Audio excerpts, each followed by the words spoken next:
राधा आली इथे या राजमंदिरात? खरंच? कृष्णानं अस्वस्थपणे केसातून हात फिरवला आणि न राहून तोच आपल्या कक्षाबाहेर निघाला. एवढ्यात ती आली. द्वारापाशी एकदा थबकली. तोही स्तब्ध उभा. किती दिवसांनी पाहतोय हिला. दिवसांनी कसलं, वर्षांनी, युगांनी म्हटलं तरी चालेल. जर ही राधाच आहे यावर विश्वास ठेवायचा झाला तर फार बदलून गेलेली आहे. काय बघतोयस? हनवटी उचलून तिला विचारलं, अगं राधे, तुझं हे हसू अगदी बदललं नाहीये बघ. इतकी म्हातारी व्हायला आलीस तरी तशीच हसतीयस 14-15 वर्षाच्या पोरीसारखी. आणि ते हनवटी उचलून प्रश्न विचारणंही तसंच आहे. म्हणजे तू विसरला नाहीस? कधी भेटू तुला सांग, आणि कुठे? तसाच बनकावड आहेस अजून. खरंच भेटशील? अरे तेवढ्यासाठी तर मी आली आहे. मग उद्या समुद्राकाठी असंच दिवे लागलीनंतर तिथे एक देऊळ आहे बघ छोटंसं, तिथे थांबतो.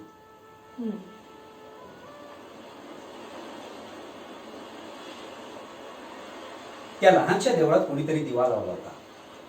वाऱ्यानं तो फडफडत होता पण विजला नव्हता. आत कोणती मूर्ती होती कोणाच ठाऊक. तिनं देवळाच्या पायरीला पाठ टेकली आणि समोरून तो आला. सहजपणे तिच्या शेजारी पायरीवर बसला. तिच्या हातात त्यानं बोटं अडकवली. त्या लांब निमुळत्या बोटांना स्पर्श करताना तिला एकदम आपल्या तरुण वयाचा स्पर्श झाल्यासारखं वाटलं. कितीदा या बोटांनी तिच्या हातावर मेहंदी रेखली होती, पायावर आळता काढला होता. कितीदा तरी तिचे ओठ गिरवले होते, तिचे केस फुलवले होते. तिच्या त्वचेचा थरार फक्त त्यांनाच माहित. राधेनं ती बोळं हळूहळू ओढून घेतली आपल्या उंजळी. बासरी आणली असतीस तर वाजवली असतीस रे पुन्हा. नाही राधे, अगं द्वारकेच्या या समुद्रावर तुला ऐकू आली नसती ती नीट. तो आवाज ऐकतेस ना पाण्याचा, जोर बघ किती आहे वाऱ्याला. इथं बासरी वाजायची नाही. आणि माझ्याजवळ आहे कुठे बासरी?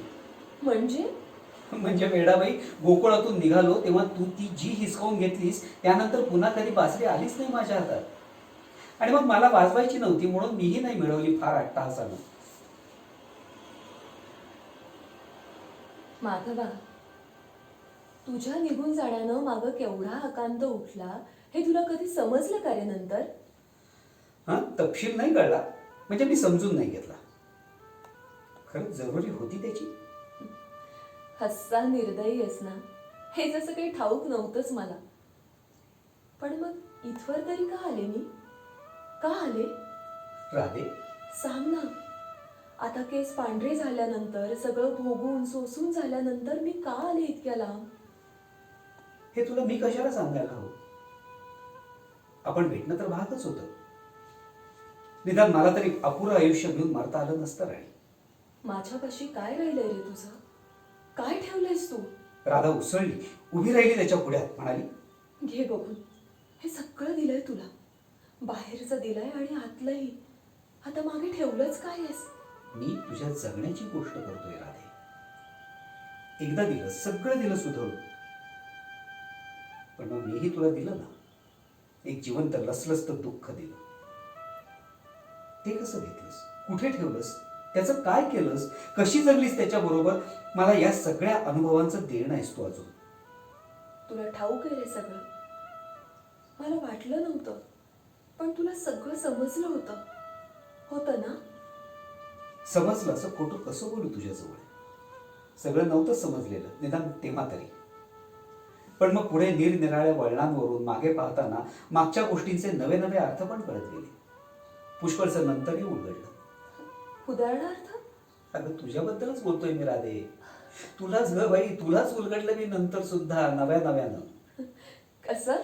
राधेला स्वतःचं कौतुक ऐकण्याचा मोह काही आवडेना. मी विचारू नकोस राधे. सुरुवातीला बोलून जाशील तू, पण मग सगळं ऐकावं लागेल तू, आणि मग पश्चाताप करशील. पुरे, आता कसला दाग घालतोयस मला? डोक्यावरून इतकं पाणी वाहून गेल्यानंतर कसली रे पुराची भीती? कणकणीत ऐकेन मी. सांग तू. बर, ऐक. रुक्मिणीनं एका ब्राह्मणाआधी मला पत्र पाठवलं, प्रेमपत्र. तिनं मला बोलवलं होतं. म्हटलं होतं मला घेऊन जा. मी फारसा विचार नाही केला. गेलो आणि तिला घेऊन आलो. तिला शिशुपालाला द्यायचं घाटत होतं. मी तिला माझ्या बळावर जिंकून आणलं. तिला घेऊन रथ दौडत होता माझा आणि ती एका स्वप्नील तंद्रीत होती. परीकथा प्रत्यक्षात यावी असं तिला झालेलं असणार. आणि तिचा तो धुंद चेहरा पाहून मला तू आठवलीस राधे. एकदम तूच. स्त्री किती उत्सुक होऊ शकते, किती अर्पण करू शकते आणि भावनेच्या एका विलक्षण झोक्यावर किती उंच टोकाला जाऊ शकते हे मी फक्त तुझ्यात पाहिले. हे मला तेव्हा कळलं रुक्मिणीची धुंदी खोटी नव्हती. पण तुझ्या इतकी धुंदावलेली मी दुसरी कोणी नाही पाहिली राधे. पुढे अगदी आजपर्यंत नाही पाहिली. सांग, अजून सांग. भाम्याशी लग्न केल्यानंतरची गोष्ट सांगतो. भाम्या इतकी कामिनी कांतात शोधूनही नाही सापडणार. तिचे मी खूप लाड केले, पण तिचा राग तिच्या आटोक्यात राहणार नाहीच. तेही मी पुष्कळ समजून घेतलं. पण एक दिवस मी देखील रागवलं. तिचं तोंड पाहू नये इतका संतापलं. पाठीशी हात बांधून येरझारे घालत राहिले. आणि एकदम तू आठवलीस राधे. तुला आठवतं राधे, एक दिवस आपला भेटण्याचा संकेत ठरलेला असूनही मी आलो नव्हतो. तू वाट पाहत होतीस देवीच्या ठिकाणी. सबंध संध्याकाळ उलटून गेली, मी आलोच नाही. रात्र दाटायला लागली तेव्हा तू निघालीस परत. हळूहळू रडत रडत चाललेली तू. मी अर्ध्या वाटेवर तुला भेटलो. नेहमीसारखा नाटकीपणा करून एकदम तुझे पाय धरले. आणि तुला आठवतं तू काय केलंस? आठवतं कृष्ण, आठवतं मला. माझा राग इतका त्वेषानं उफाळून आला होता की तुला तसंच पायानं धुडकवावं आणि धावत सुटावं. पण मी हळूहळू खाली बसले. अरे केवढी रागावले होते मी. खाली बसले आणि धुळीतला तुझा चेहरा पुसत रडत राहिले. हो ना रे. मी कधीच नाही विसरलो तो प्रसंग. त्या दिवशी मला तुझ्या प्रेमाची शपथ पडली राधे. आणि मग भामेतही मी तुला नाही पाहू शकलो. ती माझी लाडाची असली तरी. सांग, पुढे सांग ना. अरे तुला जे खरं सांगायचंय ते तर तू अजून सांगितलंच नाहीस. आज नाही सांगितलंस तर मग केव्हा सांगशील? सांगून टाक. हेही ऐकायला आलीय मी. एवढं ओळखतोस तू मला आणि मला काही सहन होणार नाही असं अजूनही वाटतंच तुला? कृष्णाने एकदम उत्तर नाही दिलं. कारण राधेच्या एकटीचा सोसण्याचा प्रश्न नव्हता हा. प्रत्येकीला सोसावा लागणारा हा अटळ भोगवट आहे. आणि केव्हापासून बाईच्या पदरात हा आला?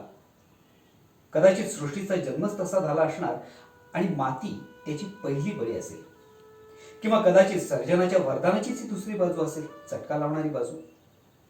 आणि यांच्यापैकी किती जणींना त्याचं भान आहे? फार थोड्यांना नाही. बाकी सगळ्या अजाण, कुणी आंधळ्या, कुणी बधीर, कुणी गांधारी सारख्या हेतुपूर्वक स्वतःला बांधून घेणाऱ्या आणि कुणी वेड्या, आपल्या वेड्यात नाही फुलमाळा समजणाऱ्या. पण राधा तशी नाही, द्रौपदी तशी नाही. यांच्यासारख्या फार थोड्या. आणि पुन्हा त्याही कुठे एक सारख्या आहेत. प्रत्येकीच्या तरा निराळ्या. सोसण्याच्या वेगळ्या, स्वीकारण्याच्या वेगळ्या, नाकारण्याच्या वेगळ्या आणि लढण्याच्याही वेगळ्या. आणि तरी सुद्धा राधे, मला द्रौपदीमध्ये तुझी आठवण मिळाली. ऐक राधे, कधी ना कधी मलाही हे माझ्यातून उपसायचंच होतं म्हणून सांगतो. ऐक. तू कृष्णबद्दल सांगणार आहेस मला? राधेनं विचारलं आणि कृष्ण चमकला. हिला किती माहिती आहे? त्याला आठवलं त्यांना राधेला एक सुवर्ण कंकण दिलं होतं. तिच्या नकळत तिच्या मागे उभारून तिच्या पदरात टाकलं होतं. तिने चक्रीतून वळून पाहिलं देखील. तेव्हा कृष्ण मजेत अपेक्षेनं पाहत राहिला तिच्याकडे. त्याला वाटलं ती आनंदून जाईल, मिठी घालील गळ्याला. तिचा लखलखता चेहरा प्रथम कोवळ्या सुखानं भरला खरा, पण मग हळूहळू तो भाव मावळला. तेव्हा ती म्हणाली होती, हे मला द्यावं असं तुला वाटलं? यात केवढं सुख आहे माधवा. मग तिनं ते हातात घातलं आणि यमुनेच्या पाण्यात ते दोघं पाय सोडून एकमेकांमध्ये एकमेकांना गुंतवून बसले. तिच्या आवडीचे सूर पाव्यातून काढताना कृष्णही केवढा तृप्त होता. पण परत जाताना तिनं काढलं ते कंकण, त्याच्या पुढे धरलं. म्हणाली, असा दुखावून बघू नकोस. तुला हे परत देताना मी जास्त दुखलंय माझ्या राजा. अरे अनेकदा वाटतं की माझ्या पदरात तू सोनं टाकतोस, त्यामुळे उजळतो बघ माझा पदर. उजेड अगदी माझ्या हातपर्यंत पोहोचतो. आणि मग बघता बघता त्याचाच होतो एक कालिया, लाख फडांनी डोलणारा, विळखे घालणारा काळा साप. तो डसतो कडकडून. मी आत बाहेर काळी ठिक्कर पडत जाते. माझ्यासारख्या बायकांचंही नशीबच आहे. तू जाणून बुजून हे का करतोयस? परीक्षा पाहतोयस माझी? उद्या लाल पाठ घेऊन आले तर मग डोळ्यात पाणी आणशील, चंदन लावत राहशील, माझ्यापेक्षा जास्त तळमळशील की हे सगळं हवंच आहे तुला व्हायला? हेच द्रौपदीनं विचारलं होतं. अगदी हेच शब्द होते तिचेही, की हे हवंच होतं तुला व्हायला. तिचा प्रश्न हाच होता, पण त्याचा संदर्भ केवढा भयानक होता. त्याला वाटलं एका क्षणी राधेच्या प्रार्थनाकडे त्यानं सरळ पाठ फिरवली खरी, पण मग फिरून द्रौपदीच्या रूपानं राधेचाच भोग त्याच्या पुढे विराट होऊन उभा टाकला. त्यानं कृष्णाला तसं पाठ फिरवून जाऊ दिलं नाही. राधे, हं? कौरव पांडवांच्या द्यूताची हकीकत तू ऐकली असेल ना? हं. तू द्रौपदीची लाज राखलीस माहितीये मला, पण माधवा हे तू होऊच कसं दिलंस? मी ऐकलं तेव्हापासून अस्वस्थ आहे. तुझ्याशी बोलण्याच्या गोष्टींमध्ये हीही एक होतीच बघ. अरे तू इतक्या उशिरा कसा जागा झालास? कसा त्या दुष्टांना घालू दिलास तिच्या पदराला हात? इतका अंत पाहिलास तरी कसा? की तूही शेवटी पुरुषच ठरलास कृष्णा. राधे, माझ्यापाशी याचं उत्तर नाही. पण पुढे एकदा द्रौपदीने मला हेच विचारलं होतं. वनामध्ये तिला भेटलो तेव्हा चकित झालो होतो. द्यूतसभेनंतर प्रथमच पाहत होतो तिला. अगदी साधा वनवासी वेश तिचा आणि मोकळे केस. तिचं ते अलंकार विहीन रूप पाहताना मन अगदी भरून आलं. तिचा चेहरा नेहमीसारखा चमचमत नव्हता. साईचा तजेला असावा असा एक स्निग्ध ओलसर तजेला होता त्यावर. आणि डोळे यमुनेच्याच एखाद्या डोहा इतके खोल. पण मला वाटलं की युवराज्ञी द्रौपदी आणि महाराणी द्रौपदीपेक्षा तिचं हे साधं शृंगाराशिवायचंच रूप किती मधुर आहे असं वाटलं आणि माझा मीच चमकलो. बहुतेक पुरुषांना स्त्री आवडते ती अशीच. तिचा अभिमान, तिचा तेजस्वी वावर, तिचा लख्खपणा थेट सोसत नाही पुरुषाला. ती थोडी मऊ असावी. आपण तिच्यासाठी जे केलं त्यानं तिचा कडकपणा थोडा मोडावा, सूत जरा तलम व्हावं असं तर मला नाही ना वाटत. आणि मी खरंच चमकलो. द्रौपदी म्हणाली, तू हे सगळं पाहत होतास तरी मी म्हणेपर्यंत तुझा हात उचलला नाही. मी सत्याला झोंबले, आकांत मांडला मी न्यायासाठी, पण तुला माझं ते तडफडणं पाहून मला न्याय द्यावासा वाटला नाही. त्या षंडांच्या सभेमध्ये मी स्त्रीच्या प्रतिष्ठेसाठी जीव पाकडला कृष्णा, पण तुला माझ्या त्या धडपडीचं सार्थक करावंसं वाटलं नाही. तू मला तुझा धावा करायला लावलास, तुझ्या विनवण्या केल्या मी, आणि मग तू पावलास, कृपावंत झालास, आणि मग मोठ्या चमत्कारानं झाकलीस माझी लाज. का केलंस असं दीनदयाळा? अरे त्या सभेमध्ये माझी लाज आधीच उघडी पडली होती, आधीच चिंध्या झाल्या होत्या तिच्या. कोणी नव्हतं मला, माझे सासरे नव्हते, नवरे नव्हते, आणि तूही नव्हतास कृष्णा. त्या क्षणी मी होते फक्त एक बाई. माझ्या स्त्रीत्वासाठी मी तडफडले, पेटले. तू त्याची प्रतिष्ठा राखलीच नाहीस कृष्णा. तू ऐकलीस फक्त मी केलेली तुझी स्तुती, ऐकलास माझा धावा, आणि भक्ताच्या हाकेला धावून जाण्याचं तुझं ब्रीद पाळण्यासाठी तू आलास, माझ्यासाठी नव्हे. माझ्यासाठी यायचं असंच तर आधीच तू हे सारं घडूच दिलं नसतंस. की तुला हे सगळं असंच घडायला पाहिजे होतं. कशासाठी कृष्णा, का म्हणून? तिनं हे विचारलं आणि मला वाटलं की तूच माझ्या पुढे उभी आहेस, तू विचारतेस हा प्रश्न. कारण तुला सोडून मी निघून आलो गोकुळातून, आणि नंतर तुझं काय झालं असेल याचा मी विचार सुद्धा केला नव्हता. पण द्रौपदीनं तो प्रश्न केला आणि वाटलं तुझ्या वाटचा हा प्रश्न द्रौपदी आता मला विचारते. पण मी उत्तर नाही दिलं तिला. का? उत्तर नाहीये या प्रश्नाला?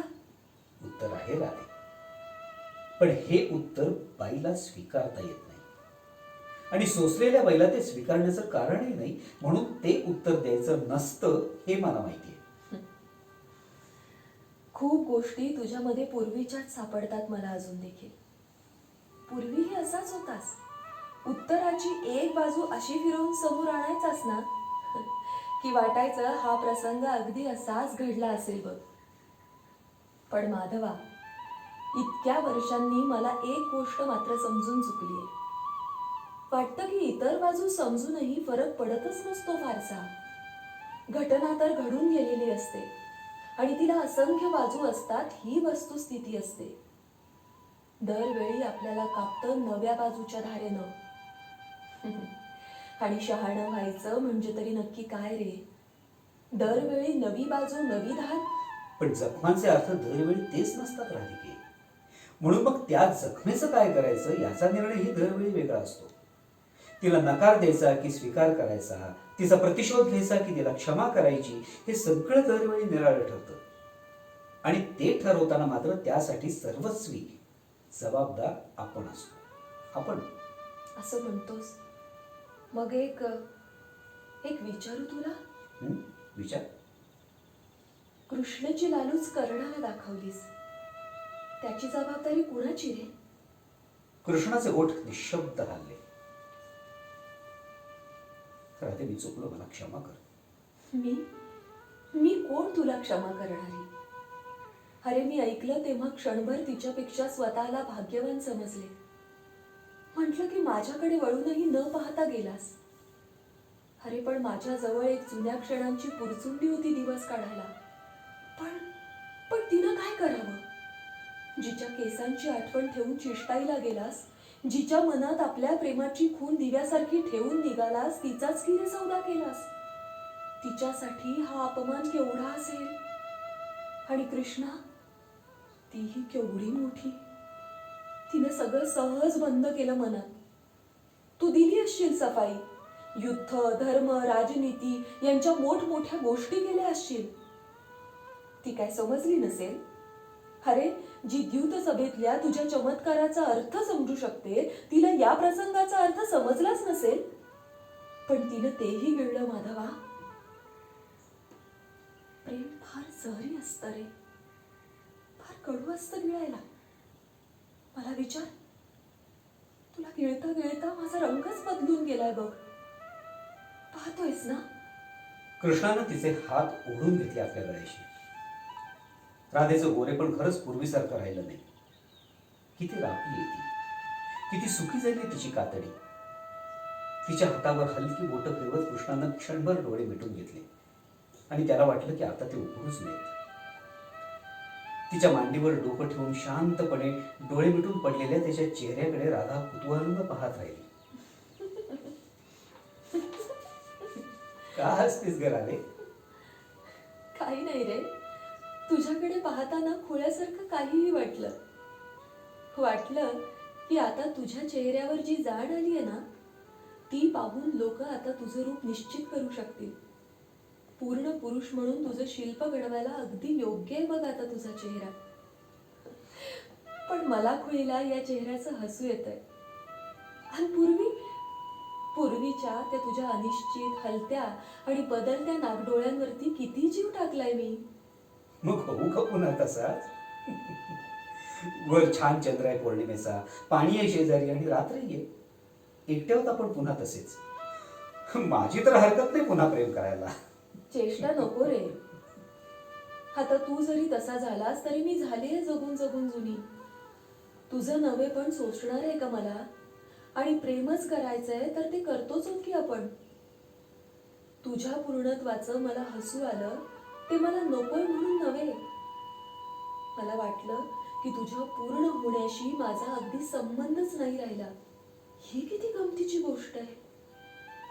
इतक्या अलिप्तपणे पूर्ण पुरुष होत गेलेल्या तुला मी पाहू शकतेय याचंच मला हसू आलं. तुझ्या फक्त अपुरेपणाशीच माझं नातं होतं हे सत्य समजलं म्हणून हसू आलं. नाही राधाराणी, अगं आपल्याला पूर्ण सत्य नाही समजलेलं.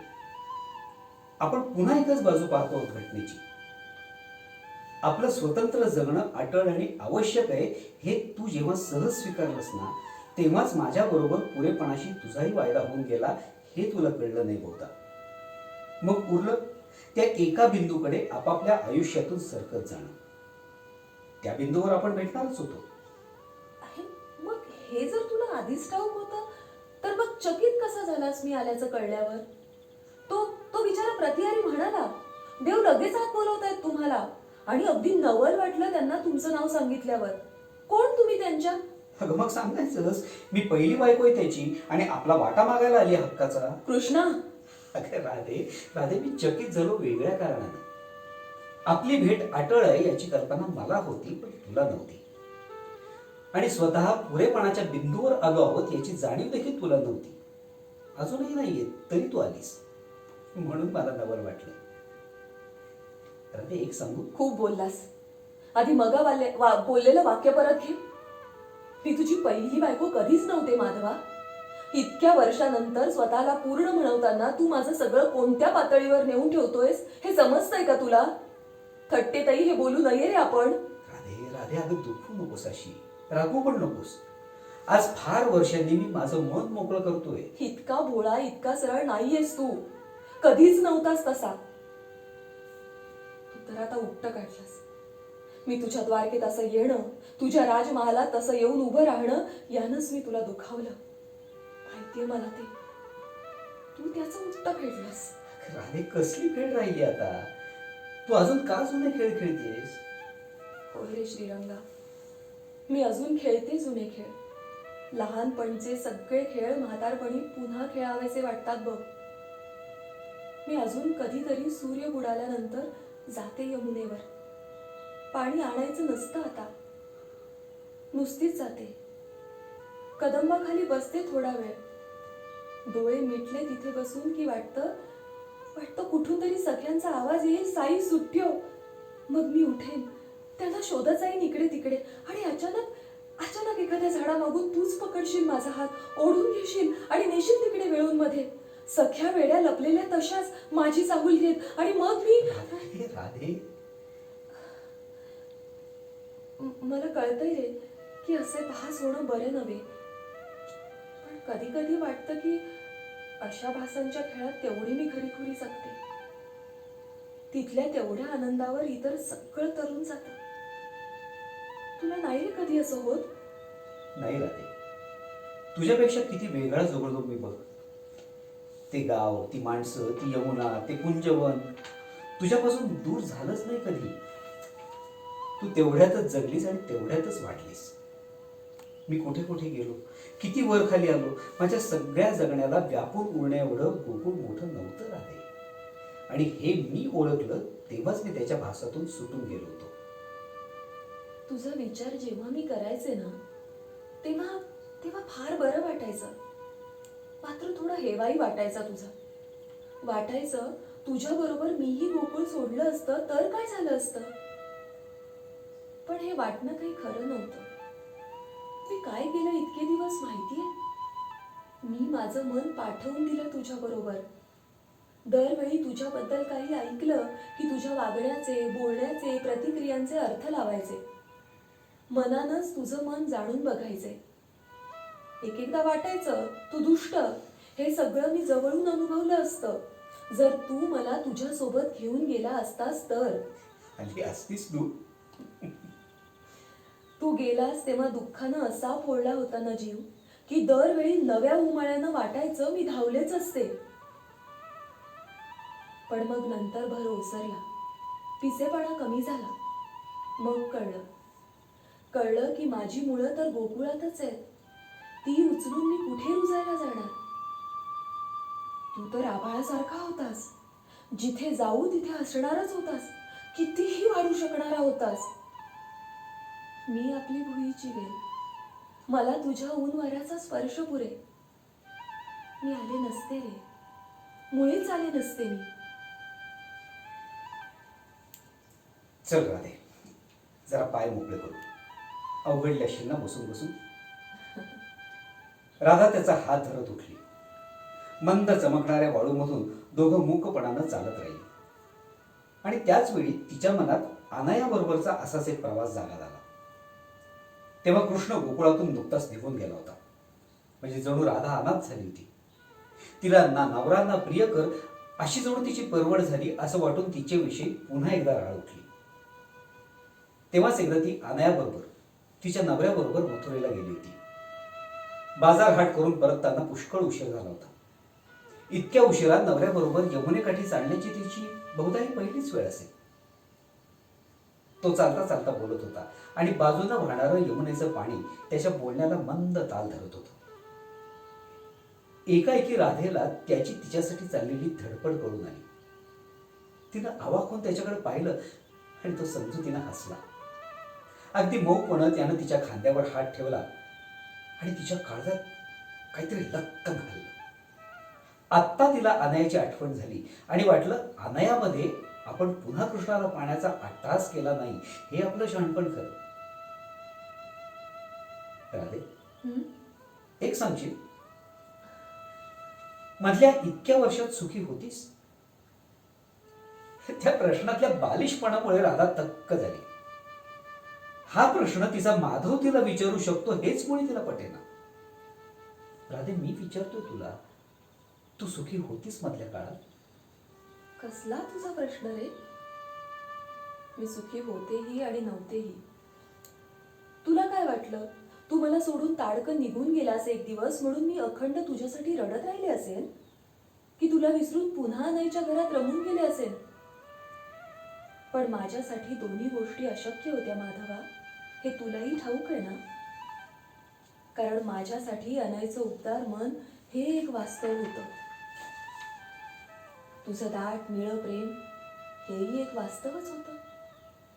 एक पार्थिव होतं, दुसरं नव्हतं. पण माझ्या मुठीत तर दोन्ही होतं. मी का सुखी नसावं? सुखीच होते मी. नव्हतीस राधे, नव्हतीस. एक सत्य तुला त्यावेळी कळतं ना, तर तू खंत केलीच नसतीस. अगं, तू स्वतःच तुझ्या सुखाचं मिरवणेस बये. अगं, हे तुला कळतं ना तर. बापरे, मी मी होय की मी माझं अस्तित्वच एक मिरवणं आहे. नाही रे, हे हात पाय, हे केस माझे, हा चेहरा, खरंच हे हे सगळं प्रेमच मिरवते मी कायमची. राधा स्वतःकडे पाहत राहिली. मग एकदम म्हणाली, यशोदामाईंनी ओळखलं होतं हे.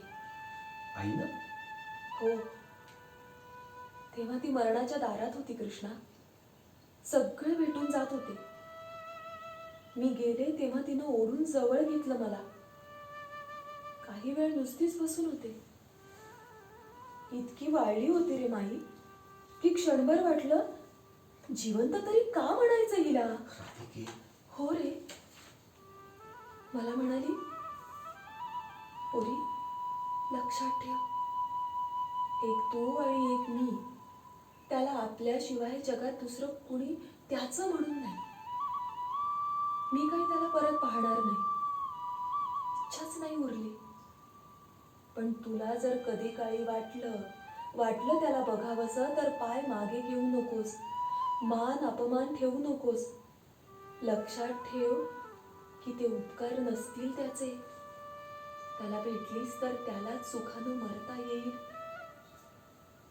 आता उठ, समोरची ती पेटी उघड, उचल झाकण आणि आतलं गाठोडं काढ. लहानसं लाल कापडाचं आहे बघ. हा, ते जा घेऊन जा आणि पुन्हा येऊ नकोस. मी घाबरत विचारलं, हे काय आहे माई? तिनं उत्तर दिलं नाही. डोळे मिटून हातानं नुसतं जा म्हटलं. मी तशीच आले घरी. विचारलं नाहीस काय होतं त्यात ते? माहितीये मला राधे, माझं लहानपण तिनं तुझ्या स्वाधीन केलं. हो रे, त्यात तुझी अंगडी टोपडी होती, कुंच्या होत्या, वाळे पिंजल्या सुद्धा होत्या. आणि राधे, तरी राहिला कसा ग तुझ्या मनात तो सर? कसा राहिला संकोच? कारण मी सांगतो, समजून घ्यायचं, खंत नाही करायची आणि रडायचंही नाही. सांग. कारण तू यशोदे इतकी मोकळी होऊ नाही शकलीस. ती तिच्या प्रेमातूनही मोकळी झाली. माझ्यावरच्या तिच्या प्रेमाला अगदी कोणतंच बंधन उरलं नाही. ती तशी एकमेव बाई माझी आई होती. खरंय, खरंय रे. मला माझ्या स्वतःच्या प्रेमाचाही एक वेढा पडलाय. म्हणून तर आले इथवर, त्यातून मोकळं होण्यासाठी आले. पण कृष्णा, एक लक्षात ठेव, ती आई होती. बाई आई होते तेव्हा तिला मुक्तीची वाट जेवढी जवळ असते ना, तेवढी इतरांना नसते. हे सगळ्या जणींना न उमगलेलं सत्य आहे. पण जगून जगून सगळ्या बायांनी किती मऊ, किती उबदार केला त्याला. त्याची घुंगडी माझ्या अंगावर येते तर मीही यापूर्वीच सुटले असते. पण तसं नाही घडलं. मी तशीच उरले, कुडकुडत राहिले.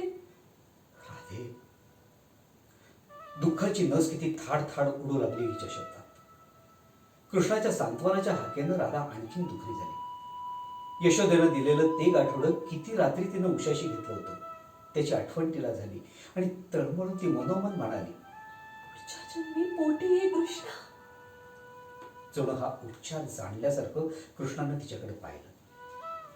तिची रिकामी कूस जणू त्यांनी पाहिली आणि तिच्या दंडाला धरत पुढे चालवत म्हणाला, आता शेला तुझ्या अंगावर आहे तरी कुडकुडतेस नाही ना?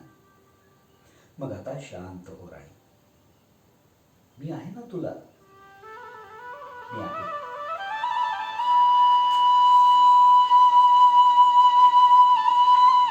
चंद्र आता पश्चिम क्षितिजावर अगदी फिकट होत चालला होता. अजून पुरतं उजाडायचं होतं. देऊळही आता अगदी 4 हातांवर आलं होतं. राधेला पाय ओढताना पाहून कृष्ण आता कळवळला.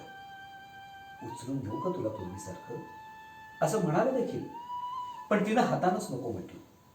ती कशी बशी पायऱ्यांपर्यंत आली आणि जवळजवळ कोसळण्यासारखी मटकन खाली बसली. तिची नजर कृष्णाच्या पावलांकडे गेली. ती निमुळती लांब पावलं, त्यांचे ते वाळूतले ठसे. तिनं एकदम वाकून त्याच्या पायापासची वाळू उचलली, मुठीत घट्ट धरली. मग पदर पुढे ओढत त्याच्या एका टोकाशी बांधून टाकली. कृष्णाने आपला हात पुढे केला. हे रे काय? मलाही हवी ती थोडी.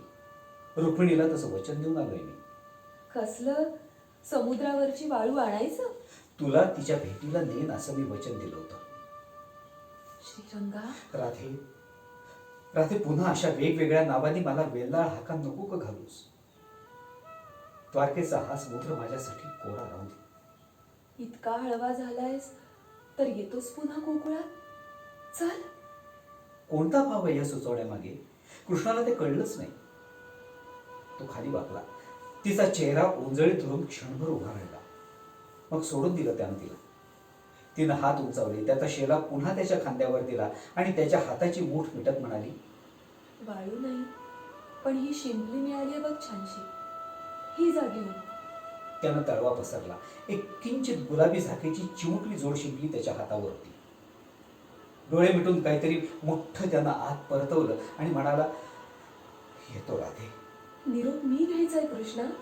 मी आले तुझ्याकडे की भलतंच आहे तुझ्या मनात? पण आता कृष्ण उत्तर द्यायला तिथं थांबलाच नाही. मागे वळूनही न पाहता तो झपझप चालत दूर जात राहिला. त्याला पाठवर जाताना पाहून राधेला दाटून आलं. त्या अजूनही निरंजन किनाऱ्यावर ती एकटीच त्याला पाठवर पाहत होती आणि ते विलक्षण दृश्य पाहण्यासाठी सूर्य आता क्षितिजावर येऊन उभा होता.